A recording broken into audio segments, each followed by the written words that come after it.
Hey, welcome back to Dynamic Conveyor this morning. Let me tell you about a unique situation we got into with a customer.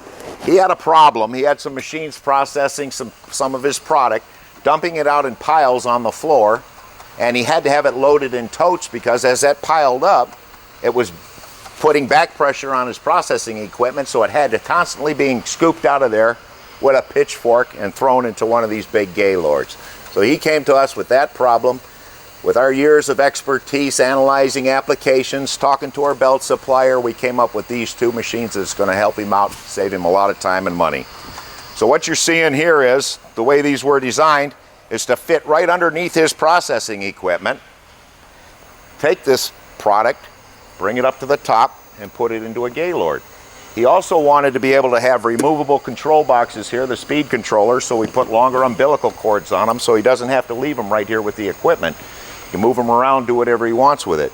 You also see that this is our hybrid series, which is a mixture of both our Dynacon components and technology and our hybrid capability. So in the future, if he wanted to make this longer or this longer, it's easy enough to order another little section and bolt it right in there and keep going, running his process. So if you have a unique problem and you need somebody to help you solve it, give us a call at Dynamic Conveyor. We'll keep your lines running for you.